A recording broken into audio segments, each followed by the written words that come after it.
Well, hello there, and welcome to episode 54 of the Rock Podcast. For those about to pod, we salute you. In this episode, we've reached J in the A to Z of rock. There's rock news, there's new rock on the block, there's hidden gems, and who knows what else. So without further ado, in a soggy Scotland, here's Brian. Hey Matt, how you doing? I'm doing okay, thank you. How are you? I'm all right. The sun is shining here, but you're absolutely right. It is very, very soggy and wet in Scotland, but thankfully in Edinburgh, we're not getting as hit as some of the other parts of the country. Yeah. Well, I'm glad to hear it. So, rock news. It's been an interesting few weeks since we last spoke. There has been the inaugural Power Trip Festival in California.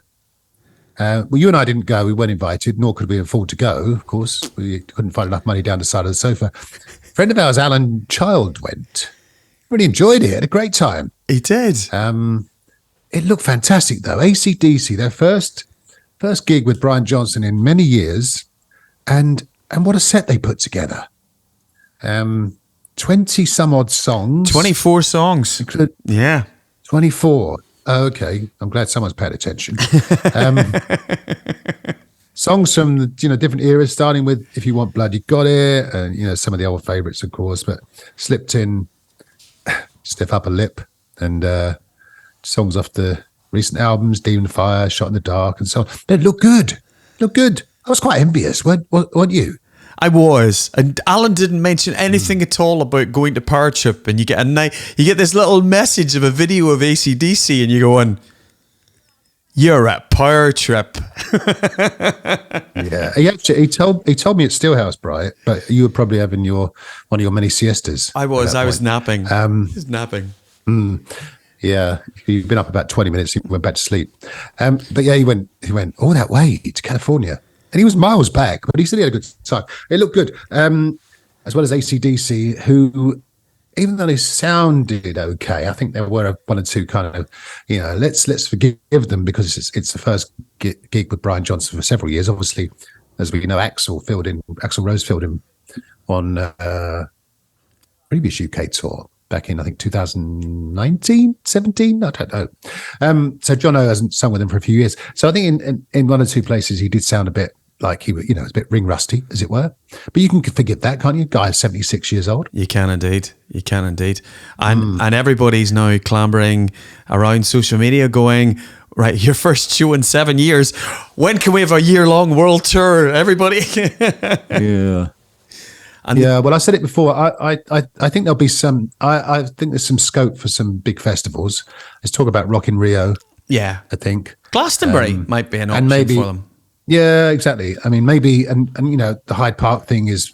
We touched upon that in the context, I think, of maybe the Stones. AC/DC would be good there. Download and so on. So, don't give up hope, listeners. You might see them. Probably for the final time. I mean, come on. I mean, give them a break. Angus is 67, Brian's 76. The rest of the band are kind of, around that mark. They're not getting any younger, etc., etc. So we shall see. What I did like, there's some footage that's been on online of the Metallica guys, James Hetfield and Kirk Hammett, down the front, as it were, not in the mosh, but certainly kind of close to the stage, rocking out to Judas Priest. Yes, very much. Because you kind of we all know Metallica are huge, and in some respects bigger than Priest. Let's say they are bigger than Priest in terms of record sales and so on. But clearly they were fans because they grew up like us with Priest, and we'll come on to Judas Priest later in the context of Letter J. But that was great to see, wasn't it? Kind of rocking out like good old rock fans that we all are. And everybody played nice. In the sense of you had Guns N' Roses and Iron Maiden on the same bill together for the first time since 1988. AC/DC and the Priest. Yeah. Metallica obviously played. The band that seems to have been completely forgotten out of the 6 headliners is Tool. It's as if Tool, so much so was the the greatness and I think more or less the relief of saying AC/DC when Ozzy pulled out, and you're going, okay. There was a little part of me, Matt, that was going, would AC/DC make it? You know, nothing, no sneak rehearsals, no nothing. And then they did it. It was great. And it was, as you say, to see bands. I think Metallica were out watching AC/DC, The Priest, and even you see some of the photographs where members of the band are hanging with the guys from Iron Maiden as well too. So a trip of a lifetime for Alan and everybody that's been there. But I think you have to sell your house, don't you, to get tickets and whatever. But yeah, it's very expensive. Maybe we'll start saving up for next year, Brian. And somebody else who knows will be on the bill. Yeah. So somebody else who we thought did their farewell tour last year and he was done and dusted was Sir David of Coverdale. Has been in the news, Matt, hasn't he, with talks of when he gets better, he might get back out to do some live shows. But I think what got our interest this week was David's planning to do a farewell album and invite many of his Whitesnake alumni to participate in this album. That's right. Alumnus, I think he referred to them as, which I'm not sure is the correct grammar, but anyway, we'll forgive him. Yeah, he just won't give up. He said that he had, I don't know how debilitating this is, but clearly it was for him. He'd given up the tour, abandoned the tour in 2022. I was lucky. I think you saw some of the UK dates with Foreigner. He had an infection of the sinus and the trachea, darling. Which I guess when you're a singer that can be quite debilitating. But as a result, he's and this what he calls this persistent upper respiratory infection, aka a bad chest. Anyway, you're right. He's looking to get some, not all of the alumnus back together. As he said, I've got Joel coming in soon. Joel flying into some incendiary guitar. He's got some of his old favourites. Doug Aldrich, who he adores. I adore Doug Aldrich. Yes. Michael Devin, who he also adores. He adores a lot of people. If you follow him on X, formerly known as Twitter, he's very loving. Yes. Sends blessings to all his fans. He's always on Twitter. He's very rude on Twitter, mind you. I keep saying Twitter. It's called X now, isn't it? Of course.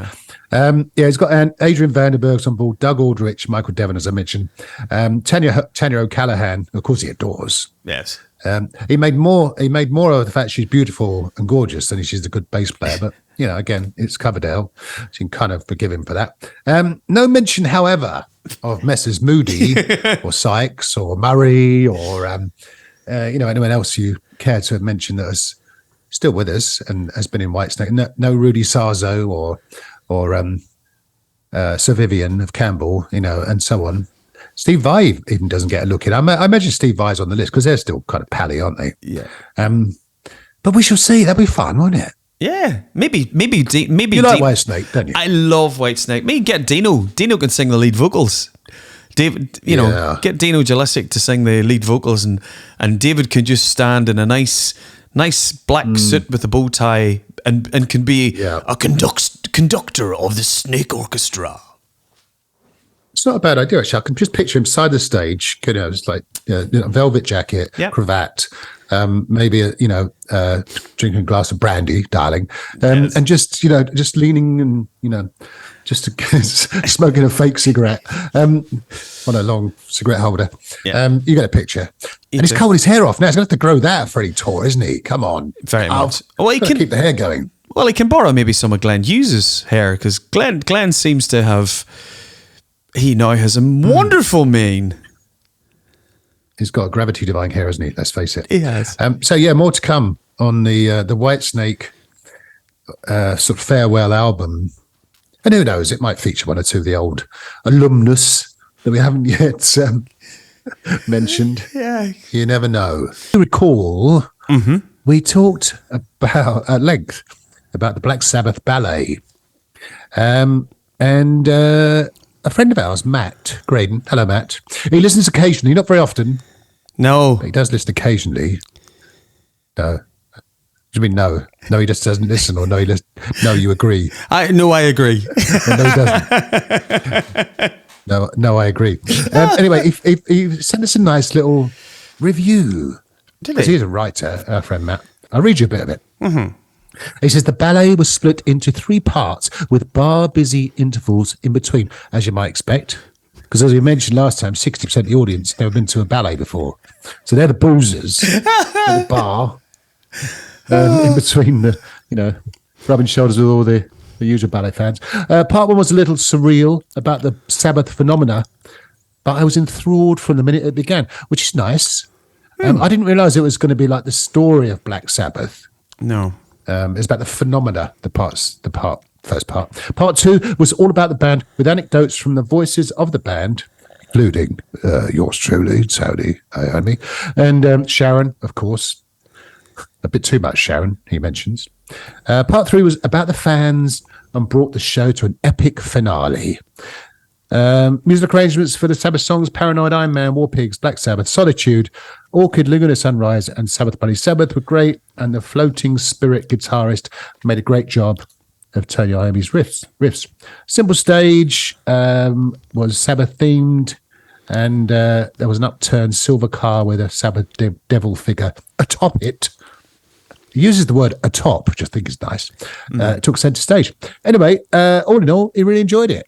So thanks for that, Matt. I think that's the first review we've ever had by a listener. Guest reviewer. Guest review. Yes, keep them coming, boys and girls, if you go to any gigs or ballets or anything. Maybe what we should do is we should give Matt a reviewer's mug. We should. Yeah. I think I'll do that next time I see him. Yeah, we'll do that. So he deserves it. He does. And he went with his daughter. I think if we got 2 kicking around, I'll give them both a mug. So thank you, guys, and I'm glad you enjoyed it.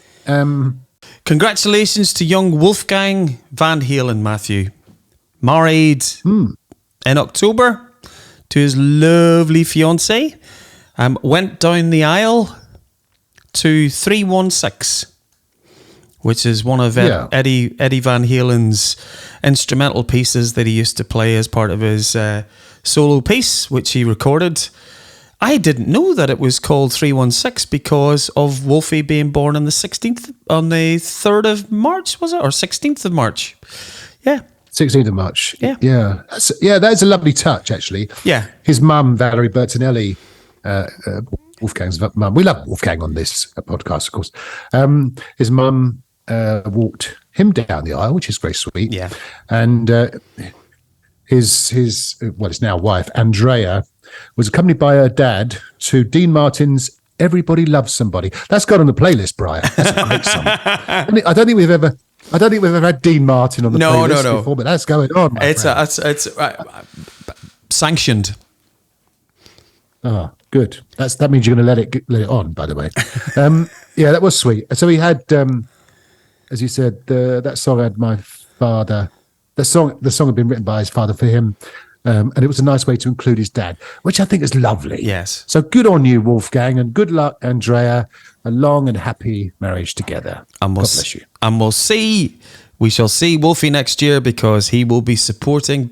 He's for all of the time Van Halen didn't come to the UK, Wolfgang's making up for it because he's back next year. Slash, Miles Kennedy and the Conspirators need to come up with a shorter name for Slash's band. Wolfie will be back with Mammoth and the boys supporting Slash next year on, and I'll be there in Glasgow watching them again. Me too. Yeah, I'll be in London next. Kicking ass. Forward to that. You will be. Yeah, I can imagine. I know what you're like at gigs. Jeez, there's no ass left unkicked when you go to gigs, Brian. You get yourself into a bit of trouble there. You're not careful.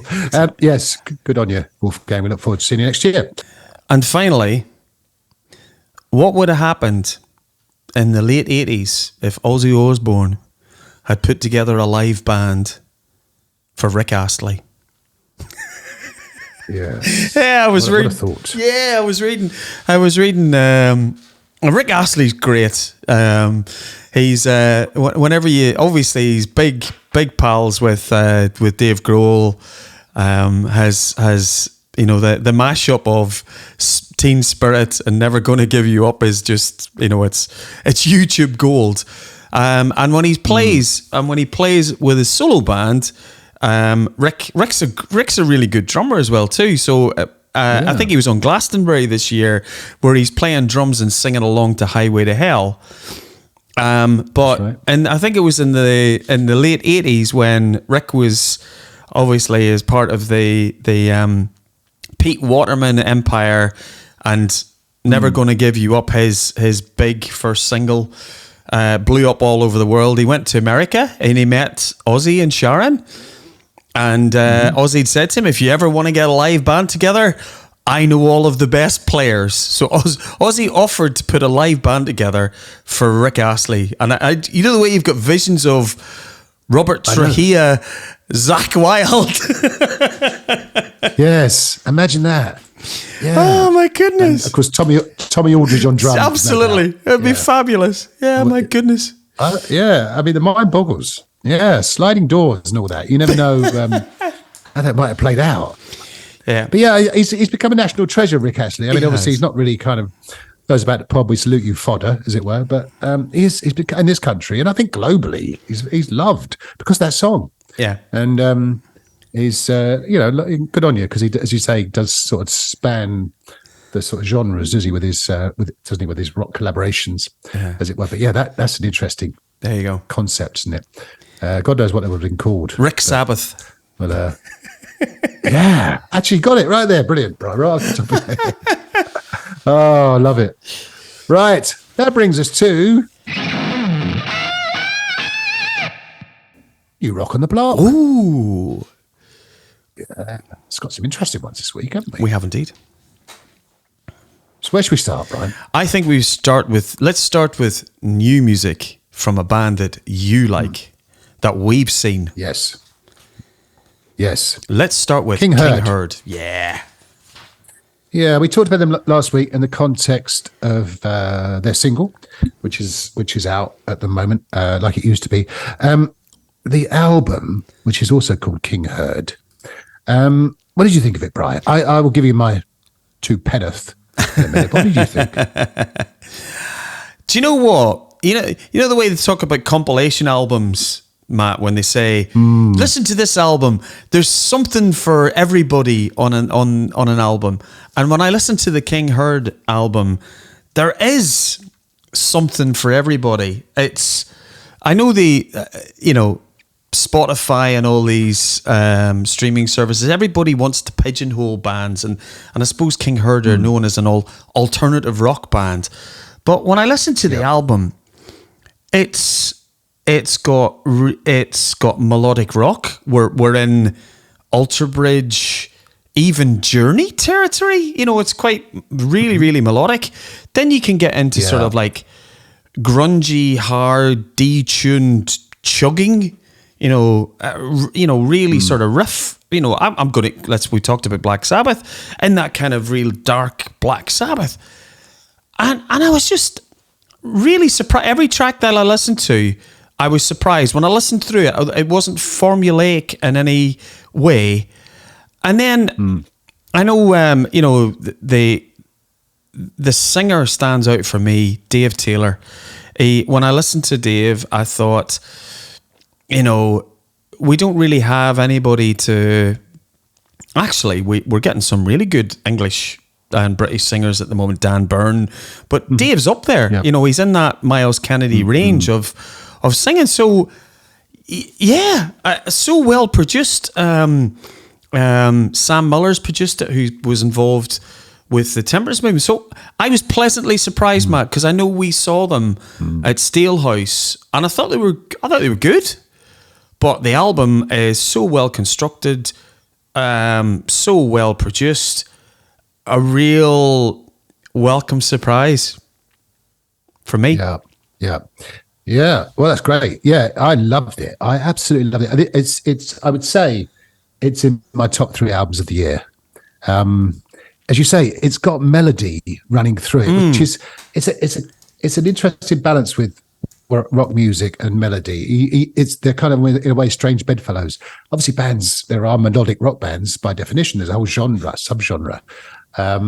But as you say, for a sort of 4-piece, essentially kind of hard rock band, they've got that balance. Yeah. Of great songs, great melody, as you say, great singer in Dave Taylor. I mean, as I said, I think on the last episode, they deserve to be huge.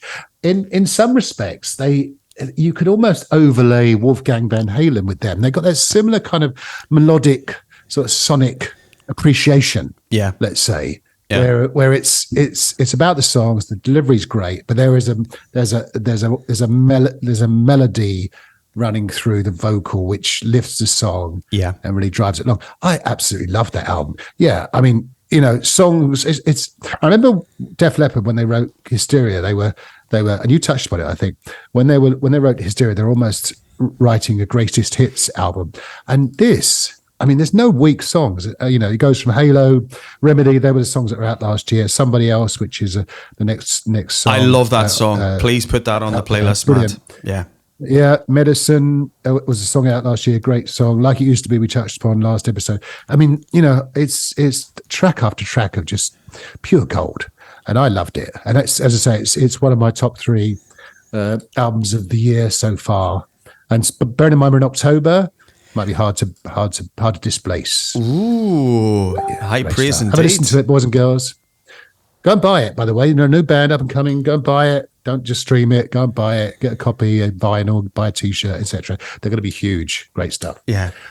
So now, Brian, brings us to. I think we should go with Stephen Wilson. I think so too. Yes. It's now you like a bit of Stephen Wilson, don't you? Yeah. And he's got you worship at the altar of Sir Stephen of Wilson. His new album is called The Harmony Codex, which is a nice name. It is. Album. It's kind of almost, it sort of says it all about the content of the album. And some of the songs, I mean, economies of scale, inclination.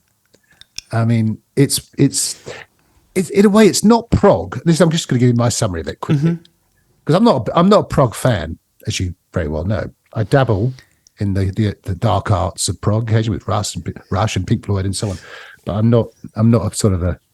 What's his band he's in? Pineapple Thief. No, Porcupine Tree. I always got those two. No.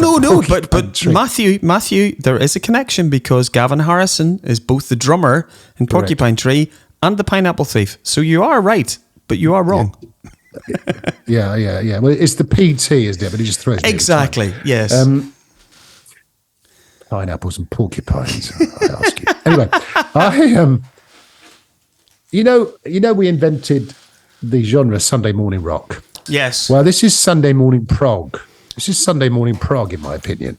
But it's not quite prog. It's very, there's lots of sampling. There's lots of drum tracks, drum samples, call them what you will.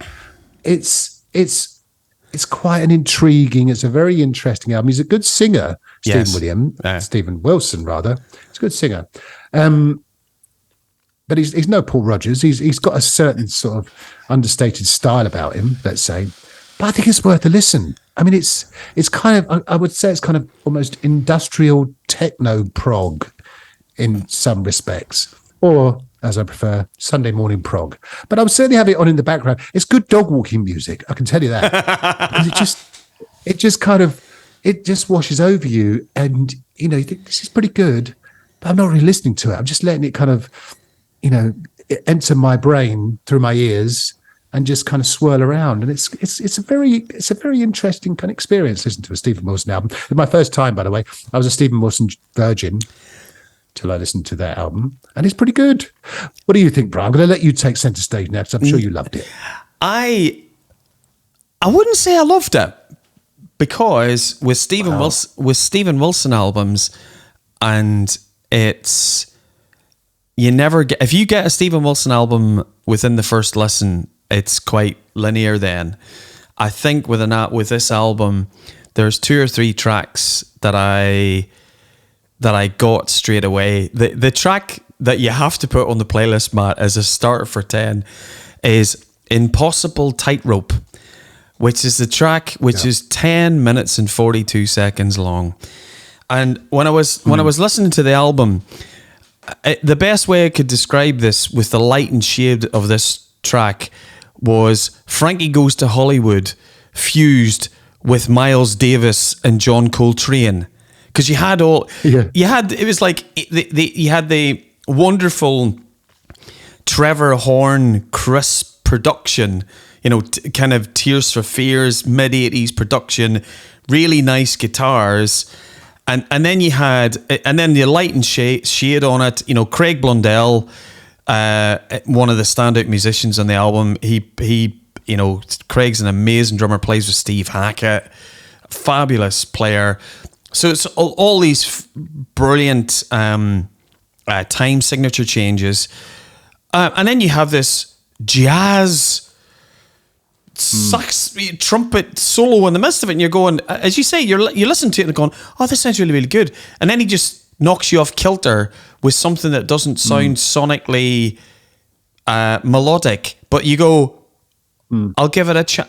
You've got to be open to whatever Stephen throws at you.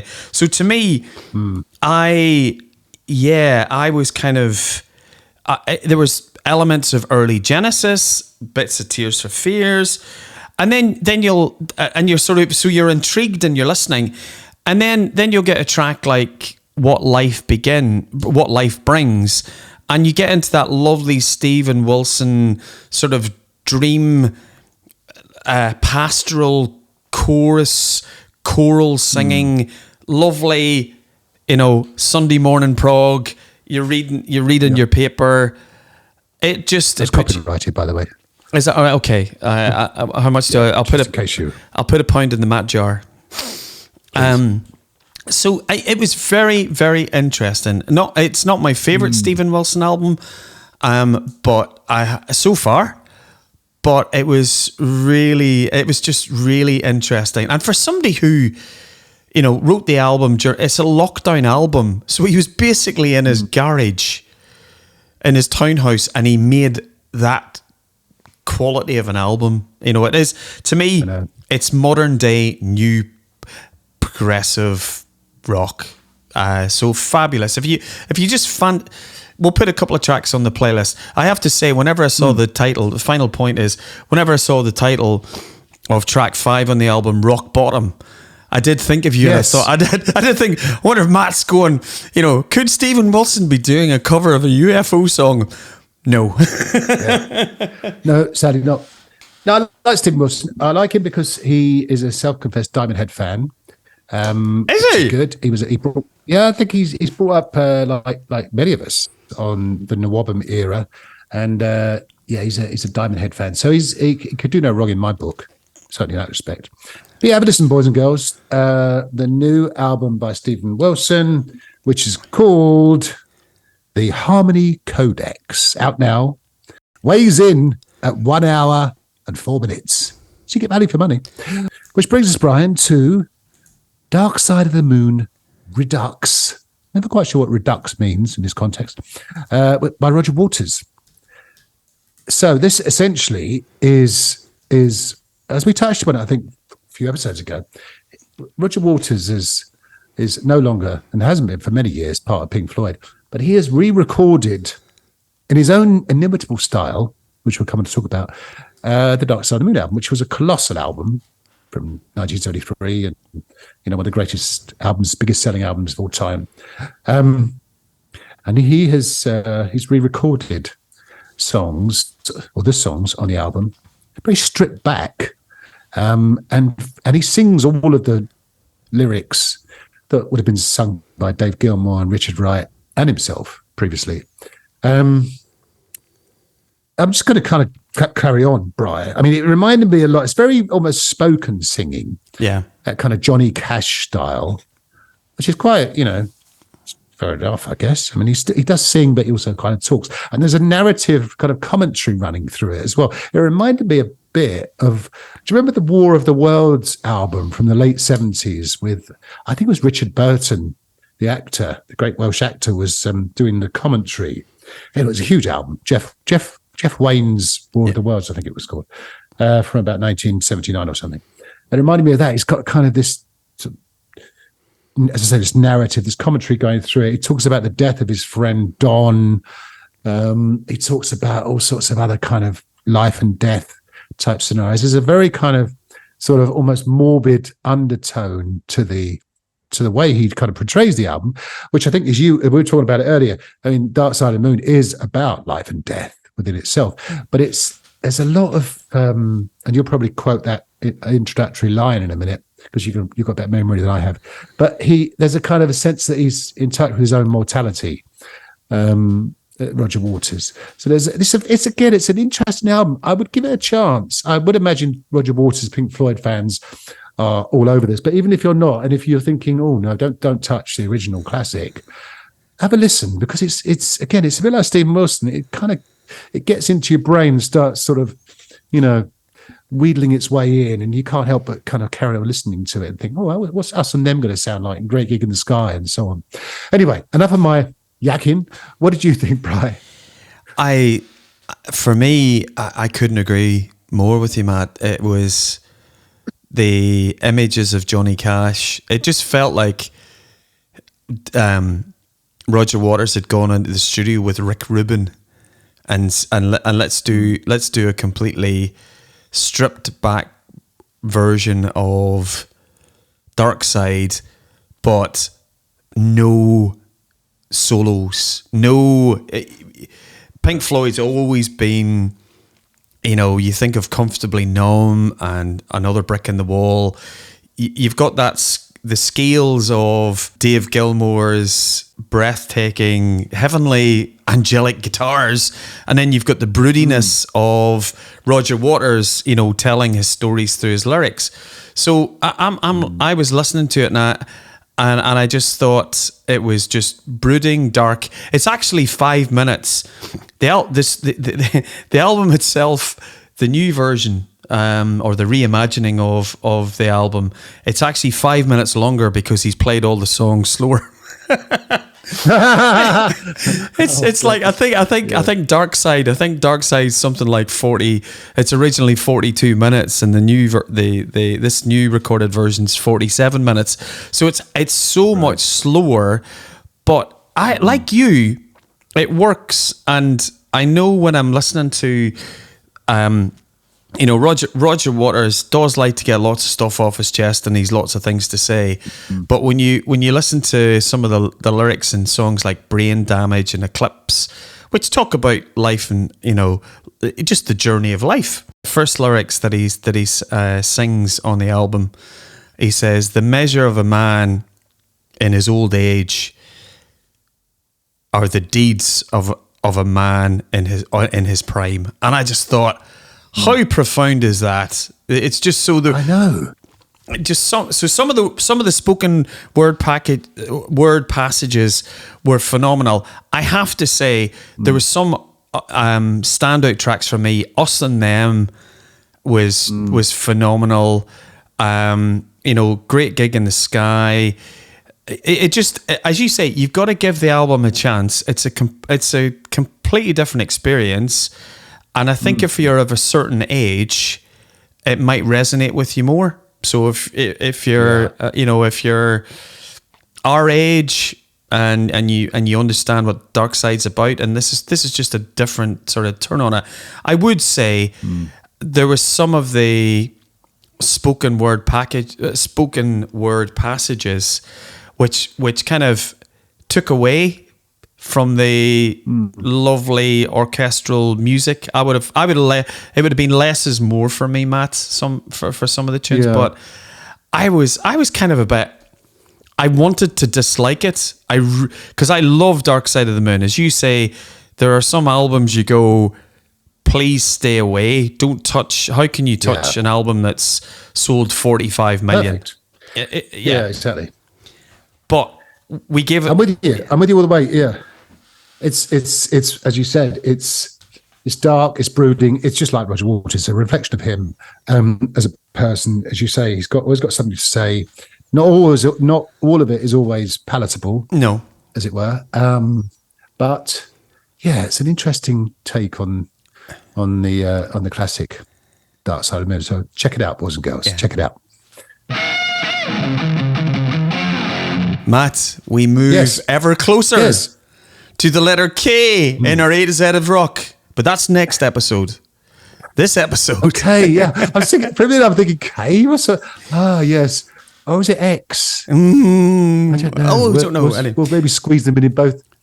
But before we can go to K, yeah, J. We go to J. Yes. That's normally how it works, yeah. J to K. So we're at J, aren't we? We got there quickly. We were never going to escape J, were we? No. Oh, you're getting too good at this. So you want to start with Journey then, do you? I don't want to start with Journey. Wow. Well, Journey, I mean... Brian can't resist a bit of Don't Stop Believing. Their signature anthem. Journey, still going strong. Probably most remembered. Really? With Arne. What kind of? I was going to. No, really. Not, they're going. They're together, contractually obliged to be together. Yeah, that's right. So I was quite intrigued by this when I was reading the history. They were formed in 1973, so it's their 50th anniversary this year. Yes. I'm not sure they're going to be celebrating particularly. They were formed out of, this is great. I knew they were formed out of members of Santana and Steve Miller Band, but also a band called, hold on to your hats, Frumious Bandersnatch. I've never heard of them before. Yeah. We meshed them in the Fs, didn't we? Frumious Bandersnatch. We did. Anyway, I think their golden era was when the great Steve Perry joined in 1978. I mean, what a singer, Steve Perry. I mean, and that took him stratospheric. As you touched upon, Don't Stop Believing, the Escape album, which I think we highlighted under the letter E. Yeah. And I think they were just huge. I mean, one of the greatest bands in the world. 83's follow-up, Frontiers, is pretty good too. I've had one or two ups and downs with their members. And as you say, I think they're still kind of suing each other, aren't they, for various reasons. And then little old Arnel Pineda, who they plucked from, I think, a Journey tribute band to replace Steve Perry. Called it's The just Zoo. kind of in the middle of it. He was called The Zoo. That was the band. Is that right? Yeah, the band was called The Zoo, and he was playing in Manila, and Neil Sean famously saw him on YouTube. Let's get our new lead singer from YouTube, and then they just flew him over, stuck him in a rehearsal studio, and there he is. He's been the singer ever since. Dreams can happen. Yeah. Well, that's true, boys and girls. Yes. I wouldn't advocate sticking your whole life on YouTube just to be picked out of obscurity, but yes, it's a good case in point. In fact, we'll come on to a similar scenario later on. I think I know who you're going to talk about. Well, I think you do too. But Journey, I mean, what a band. Love them. I've never seen them. Have you seen them, Bri? I did. I saw them. I saw them in the early 2000s when they were on the package tour of Journey, Foreigner, and Styx. Oh, that's a power ballad trio. Indeed. And they've had a few singers. I don't know what singer you saw, but they've had Steve Augury, obviously you mentioned Steve Perry, Arnel Pineda, but in between times they've had Jeff. Yeah, Jeff Scott Soto. Yeah. Big Jeff Scott Soto. They've had, as I touched on, Steve Augury, who's a good singer. Great singer. But the list of previous members. Randy Jackson. Is that Randy Jackson from the Jackson 5? That can't be right. No. Actually, it's Randy Jackson from America. You know the America's Got Talent. Oh, that Randy Jackson. He's bass player. Yeah. Oh, yeah. Yeah. Oh, okay. All right. Narada Michael Warden. Remember him? Amazing. And so on. Prairie Prince. He was in the Tubes, wasn't he? I didn't realise he was in. And he was also in Jefferson Starship.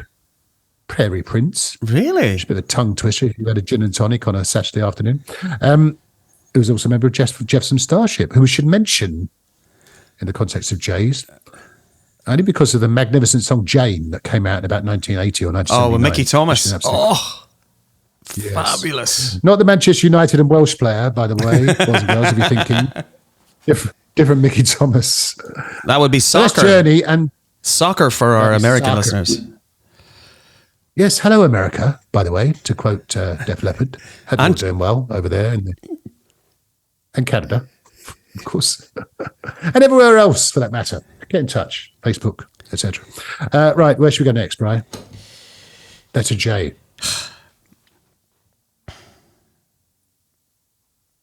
Brian? Jellyfish. Jellyfish. Yes, you talk us through Jellyfish. I don't know much about Jellyfish. Jellyfish are a band that was in the.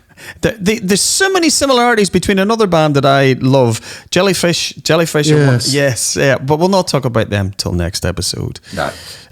Jellyfish are purveyors of. I nearly got to see them, Matt.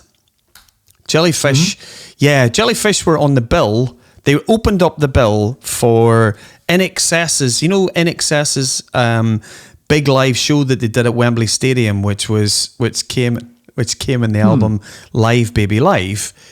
Yep. So so Jellyfish opened up the bill for that. So they've only ever played in the UK a few times, clubs, etc. Right. They released two albums, one which was called Belly Button, and the other one which is called Spilt Milk. Amazing albums. It's just power pop. If you like your 10cc, Beach Boys, Todd Rundgren, XTC class, and merge it with harmony vocals, that is Jellyfish. Amazing band. Sold about 6 copies, and then they all broke up in 1993, made 2 albums, and in the classic case of bands that never make it, everybody lauds them and talks about them. Mike Portnoy is a massive fan of Jellyfish. Any opportunity he talks about. Yes. Yes, indeed. The great Mike Portnoy. Yeah, you're right. I mean, I think they're one of those bands that you kind of heard of in the context of, as you say, Living Colour and King's X and so on, that kind of late 80s sort of strange kind of alternative pop rock kind of vibe to them. But they never really, as you say, never really made it. But nice to see you're still kind of, flying the flag for them, Bri, all these years later. And hopefully you will see them at some point. As you were talking about Jellyfish, a song popped into my head, which... and we talked about John Sykes earlier, actually. Jelly Roll. Yes. By Blue Murder. That's a song, isn't it? Oof. Only love will break your heart. I think of something like that, whatever the lyric is. And is that the lyric? I can't remember. You know me with lyrics. Anyway, Anyway, I'll stick that on the... to prove myself right or wrong, I'll put it on the playlist.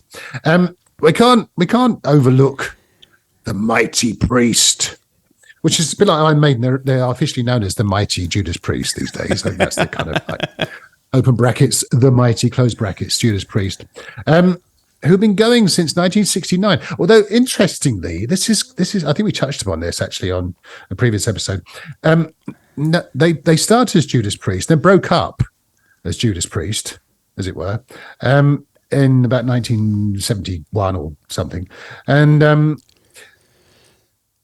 KK Downing and Ian Hill were friends, and they were in a band called Freight with the original singer of Judas Priest, Al Atkins. Now, Al left Freight. It's a good name for a band, isn't it? Uh-huh. And was replaced by a young gentleman by the name of Rob Halford from a band called Hiroshima. That's a good name for a band as well, wasn't it? And but he said to him, I really like that. The name of that band used to be in Judas Priest. Can we rekindle that name?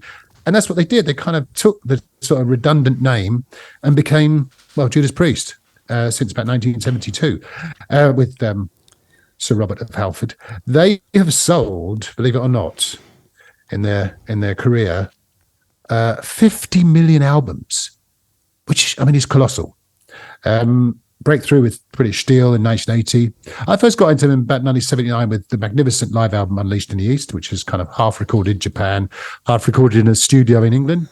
But more about that another time. And they got kind of global. The global breakthrough album was 1982, Screaming for Vengeance. So, yes, Judas Priest. We love the Priest, don't we, Bri? We do indeed. And I think when you talk about the 50 million albums, they're massive in America. When you think of, Ozzy pulling out of the Power Trip Festival and Judas Priest being put in. When I saw it was interesting when you saw the comments on social media where European fans would go, Ozzy's up there, Premier League, and Judas Priest's, more of a support to Ozzy. But when you saw the American response to it, they everybody's going, oh, Power Trip's just got better because Priest's there. It's like, amazing. It reminded me. Tell what it reminded me of. Do you remember? I think it was a couple of years ago. Was it Stone Dead or Steelhouse? Ace Frehley was one of the headliners. We thought, oh, that's good. Here's some Kiss songs, all that kind of stuff. And then he pulled out, and Saxon, her headliner, were like, okay, that's even better. So I felt maybe because if it was Ozzy and Priest, I would be the same. I'm not a big Ozzy fan, but I love Priest. Yeah. So and long may they continue. A new album coming out, which is called Invincible Shield. Lead off song off that called Panic Attack. Pretty good, classic Priest.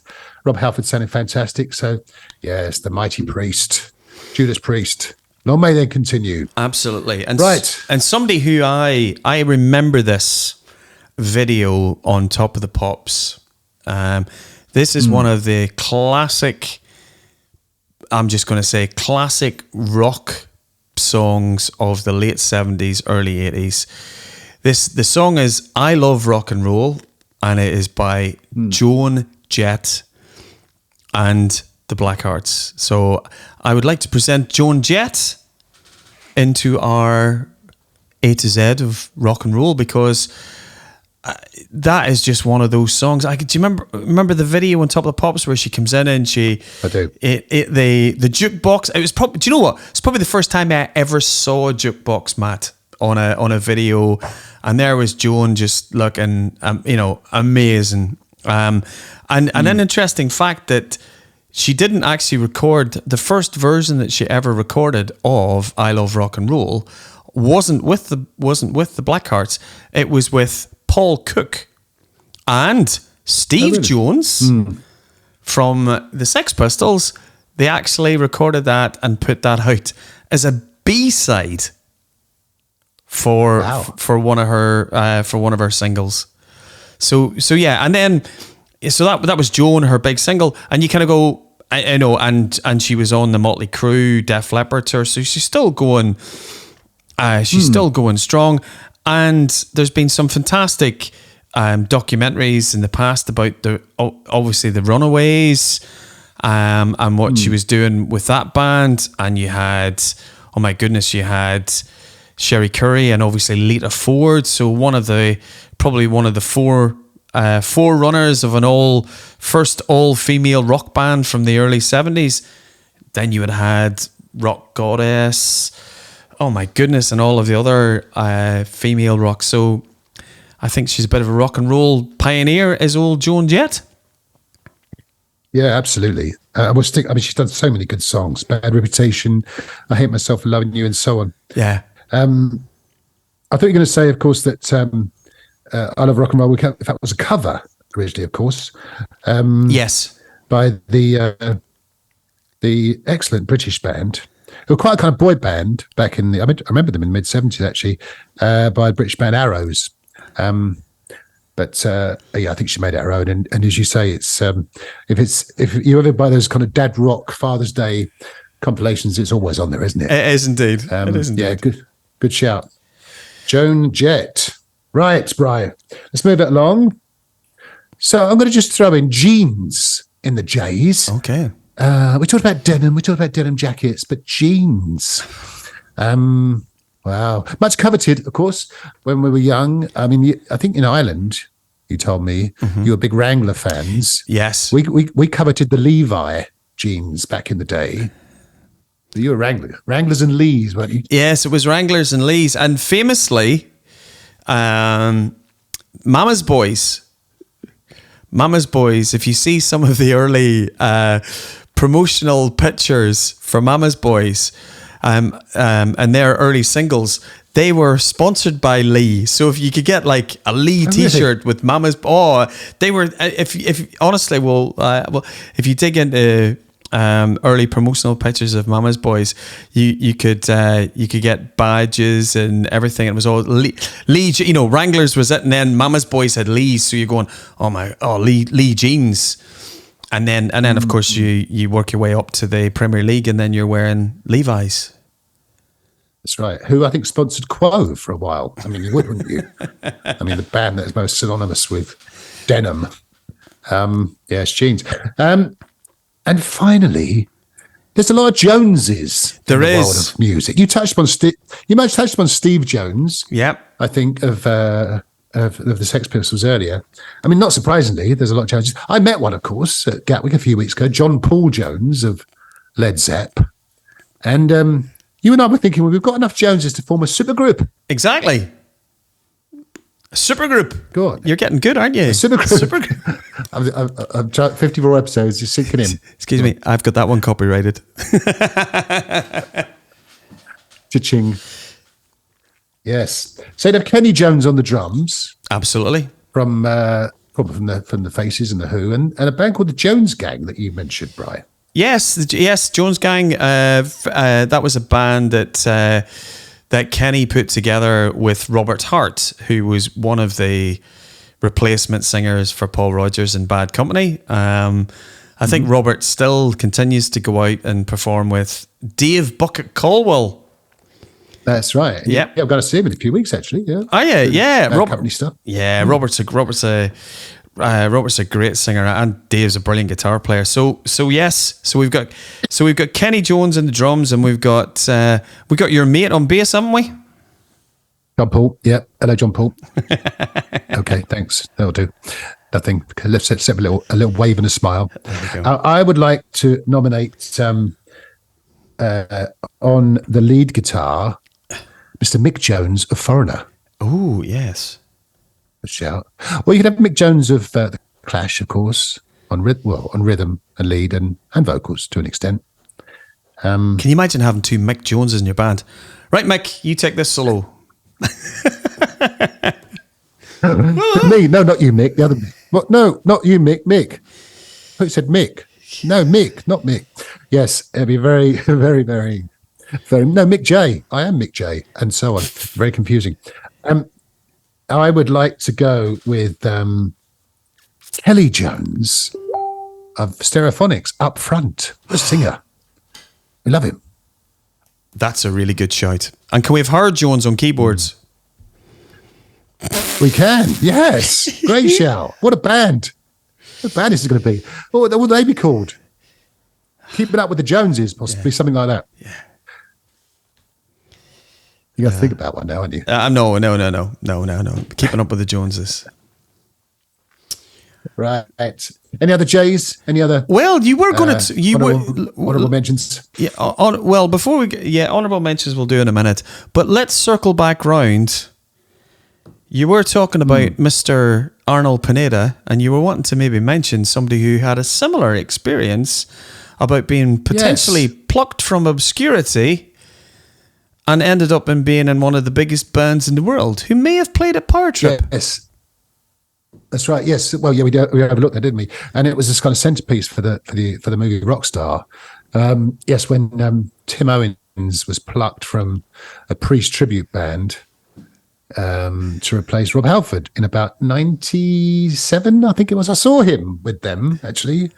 He did a good job, Tim Ripper Owens. Exactly. And as I said, they kind of captured that story in the film Rockstar, where Mark Wahlberg plays the, if you like, the Tim Owens character. And then is replaced in the final part of the film by of course, a new singer in the band Steel Dragon, who is a very young Miles Kennedy. That's correct. Yeah. Yeah, good film, that Rockstar. A bit cheesy, but, Mark Wahlberg plays himself and Jennifer Aniston plays herself. So, it's not all bad. But yes, you're right. Yeah, it's not the first time they've plucked someone from relative obscurity to be launched into the spotlight, fronting one of the biggest bands in the world. As you say, Journey and Priest. 2 J's. There you go. Exactly. Right. Yes. Honourable mentions. Sorry. Honourable mention. I keep interrupting you. Brian Johnson, of course, the great Brian Johnson of AC/DC. Mick Jagger, of course. We touched upon him last couple of episodes. I'm not sure what he decides to do with his $500 million just yet, but we shall find out in due course. You got any others, Brian? Elton John. Wow, of course. Elton Hercules John. Also, Reggie Dwight, of course. Yes. But yes, the great Elton John, of course, bless him. I think we should throw in Janis Joplin. Yeah. Of course, double J's there. Yeah. And the greatest, most influential female voices. Sadly left us at the age of 27, like many others, as did Brian Jones from the Stones, of course, who we overlooked earlier in the context of the new Jones supergroup. Yes, that's a very fruitful letter, J. Next time, it's K, Brian. You can't contain yourself. You don't even have to turn up, mate. I wasn't planning to. I bet you can't contain yourself with a capital K, can you? Even more for the fact that they made it into latest copy of Classic Rock magazines, and how many of my lovely rock friends all messaged me and went, "Look, Brian, King's X. Look, at last mentioned in mainstream media at long last, all these years later." Yes. Yes, we're very pleased to be, Brian. We opened up Classic Rock magazine this month. Right, enough of the J's. Hidden Jim's eyes. Thanks, Lola. Sounding great as always. So what you got for us, Brian?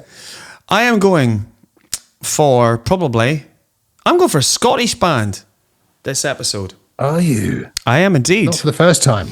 Not for the first time. And I am going for a band from Scotland that do not sound like a band from Scotland. This is a band... is it Proclaimers? It's not the Proclaimers. This is the story of the greatest Scottish American rock band. This is a band... there's a big build-up to this, Matt. And you're going to go, yeah, I know who they are. This is a band. Oh, it's one of those. You're going to test me to guess it. Well, I could if you wanted. This was a band that in Kerrang. So those of us of a certain age will remember that in Kerrang we used to, whenever you reviewed albums went from like 1K to 5Ks. So I remember a few episodes ago, there was an album called Only Child. Do you remember Only Child, Matt? Because I know you'll have never stopped listening to that album. That was by Paul Sabu, and it got a... That's right. Yeah, it got like a special... It was the only one ever to get, all like a 6Ks or wherever it was. It got. So anyway, this Scottish band in 1987 got a 5K review in Kerrang. The album was called Native Sons, and the lead singer in the band was somebody called Terry Brock. Are you getting warm at all, Matt? I'm getting there. Oh, yeah. Courtesy of Wikipedia. You might struggle. Anyway, I'll put you... I remember Terry Brock. Oh, that name. Yeah, Terry Brock's an amazing singer. But Terry was an American singer. He was he'd been involved in Kansas, etc. But he recorded with a Scottish band called Strange Ways. Oh yeah. And Strange Ways were one of those bands in the 80s that were always in Kerrang. It was like Strange Ways, Heavy Pettin'. There was like there was so many Chariot. There were so many, even FM We'll talk. You know, you had great British melodic AOR rock bands, and Native Sons is very deserving of its 5Ks. So my hidden gem for this episode, Matt, is Strange Ways, Native Sons. You listen to, oh my goodness, tracks like Where Do We Go From Here, Goodnight LA. Terry Brock's singing on it is amazing. They got back together in 2010. There's a festival in Manchester which I've never been to. We should try and go to it sometime, called Firefest, which is a very melodic rock festival. And they got back together. I think it was in 2010. There's some footage on YouTube, and Terry's just sounding the same. Fabulous. So hidden gem for me this episode: Strange Ways, Native Sons. Pick whatever tracks you want off that, Matt. It's an amazing album. What about you, mate? Very good. Yeah, good choice. Well, we talked about Judas Priest earlier, and we talked about their kind of groundbreaking breakthrough albums, British Steel, Scream for Vengeance, and so on. But I'm going to pick a kind of an overlooked Priest album. From 1981, it's their Point of Entry album. Now, it holds a place dear to my heart. That's the right expression, because that was the first tour that I saw Priest on, Hammersmith. Apollo, Odeon, as it was in those days, and they came on to a song off the album called Solar Angels. It's often overlooked, but it's got some great songs in it. Heading Out to the Highway, which is kind of still on their set list, I think. Desert Plains, Solar Angels, I mentioned. Hot Rockin' was a hit single. Terrible name, but good single. It's one of those albums that gets overlooked because they're riding on the crest of a wave with British Steel, which came out in 1980 and was part of that kind of new album phenomenon we've talked about many times.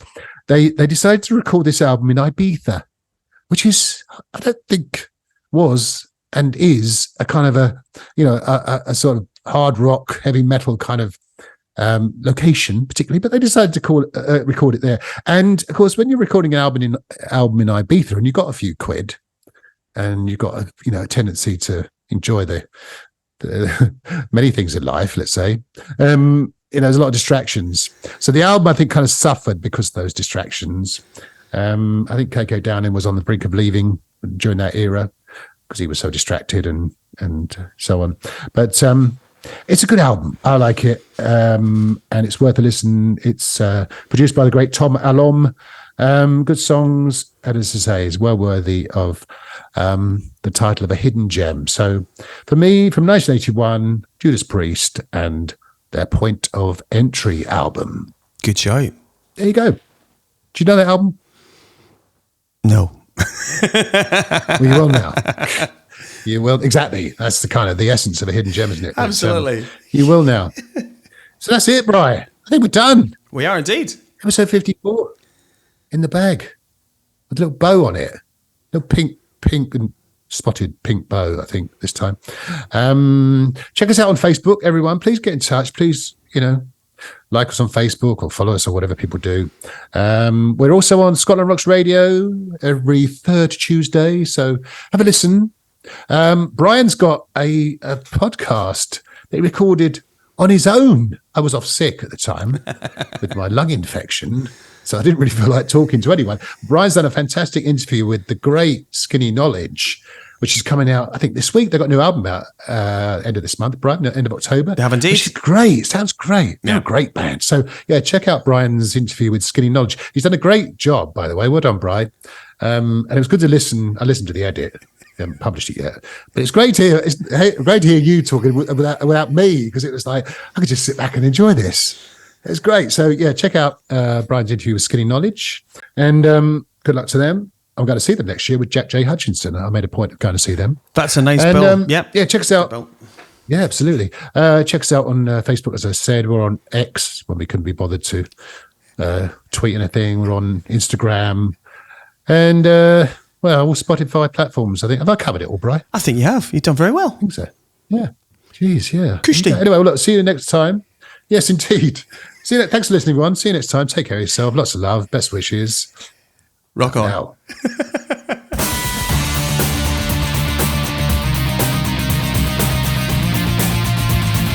Those About Pod, We Salute You is a Maylie Rogers production.